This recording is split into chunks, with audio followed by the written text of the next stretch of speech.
Sape dan salam sejahtera bagi kita semua. Nah, pada hari ini saya akan membagikan hasil observasi dalam kegiatan pedalaman APP yang sudah saya ikuti selama masa prapaskah. Nah, dalam pedalaman APP ini, umat diajak untuk merefleksikan kehidupan iman mereka melalui beberapa tema yang sangat relevan dalam kehidupan sehari-hari. Di sini, saya akan mengambil beberapa tema yang menurut saya tema paling utama dan masih saling berhubungan satu sama lain. Nah, sekarang mari kita lihat perjalanan iman kita melalui 3 tema utama dalam pedalaman APP. Nah, tema yang pertama yaitu persekutuan dalam kebersamaan dan kepedulian. Tema yang kedua yaitu cinta yang inklusif dan sinodal. Dan tema yang ketiga yaitu kesaksian hidup dalam kehidupan bermasyarakat. Nah, teman-teman sekalian, ketiga tema ini saling berhubungan dan mengajak kita untuk menyadari iman kita secara nyata, baik dalam kehidupan menggereja maupun kehidupan di tengah-tengah masyarakat. Nah, di sini kita akan membahas satu persatu tema Nah, tema yang pertama yaitu umat Katolik meningkatkan persekutuan kebersamaan dan kepedulian. Nah, di sini kita diajak untuk menyadari bahwa kita hidup harus berhubungan dengan Tuhan supaya kita menghasilkan buah yang baik. Namun, dalam kenyataannya sering sekali kita itu hidup di atas kemampuan kita sendiri dan berjalan dengan sendirinya, atau bahkan kita sampai menjauh dari Tuhan, sehingga mengakibatkan hidup kita itu kering dan tidak menghasilkan buah kebaikan. Nah, dalam Injil Yohanes 15 ayat 5-12 dikatakan bahwa Tuhan adalah ranting dan kita adalah pokok anggur. Yang artinya hanya hidup di dalam Tuhanlah kita dapat menghasilkan buah yang baik. Nah, di sana juga dikatakan bahwa Tuhan membersihkan kita. Yang artinya di dalam kehidupan kita mungkin sering merasa tidak nyaman dalam melakukan suatu proses atau merasa gagal, atau bahkan kita merasa bahwa diri kita itu tidak cukup baik bagi orang lain.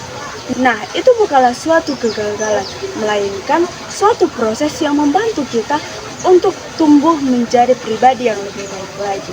Nah, di sini ada beberapa aksi nyata yang dapat kita lakukan dalam kehidupan kita sehari-hari.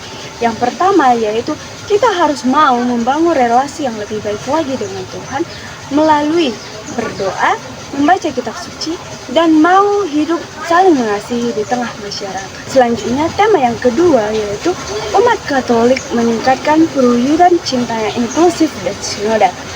Nah, pada tema ini kita belajar tentang iman yang teguh dan kerendahan hati. Dalam kehidupan kita sehari-hari, tentunya tidak semua hal itu berjalan sesuai dengan keinginan kita. Nah, ada saat tertentu kita merasa bahwa doa kita itu tidak dijawab, kita merasa gagal dalam proses kita, atau kita merasa kita itu tidak cukup baik bagi orang lain.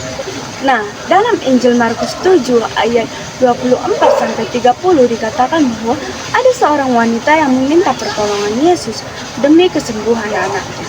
Awalnya ia seperti ditolak, namun ia tidak menyerah. Ia tetap percaya dan dengan rendah hati ia terus memohon kepada Yesus. Karena imannya yang besar, akhirnya Yesus mengabulkan permintaannya. Nah, begitu jugalah dengan diri kita. Sekalipun kita ditolak, janganlah kita langsung gampang menyerah, melainkan kita harus berusaha untuk menggapai apa yang kita inginkan tersebut. Nah, di sini ada beberapa aksi nyata yang dapat kita lakukan dalam kehidupan kita sehari-hari. Yang pertama yaitu kita tetap berdoa sekalipun kita merasa lelah atau kecewa. Yang kedua yaitu tidak gampang menyerah dalam menghadapi suatu masalah. Dan yang ketiga yaitu kita harus belajar menerima keadaan yang kita hadapi di dalam hidup kita. Karena iman yang sederhana tetapi setia sangatlah berharga di hadapan Tuhan. Selanjutnya, tema yang ketiga yaitu umat Katolik meningkatkan kesaksian hidup dalam kehidupan bermasyarakat. Di dalam tema ini kita diajak untuk menyadari bahwa kita itu memiliki peran penting di dunia ini, di mana pada realitanya kita sering sekali merasa bahwa diri kita itu tidak ada apa-apanya di dunia ini.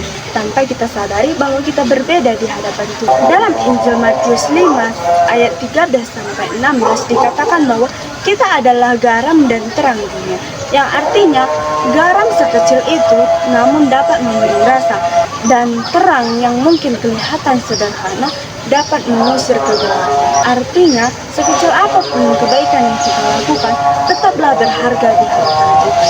Ada beberapa aksi nyata yang dapat kita lakukan dalam kehidupan kita sehari-hari. Yang pertama yaitu tersenyum kepada orang lain. Kedua yaitu membantu orang lain tanpa diminta. Yang ketiga yaitu menjadi pendengar yang baik. Dan yang keempat yaitu membawa damai di tengah-tengah masyarakat. Dengan demikian, kita mampu menjadi terang di tengah-tengah masyarakat. Nah, jadi dari ketiga tema ini kita dapat melihat suatu perjalanan yang indah yang dimulai dari dekat dengan Tuhan, memiliki iman yang kuat, dan menjadi pribadi yang membawa terang bagi orang lain.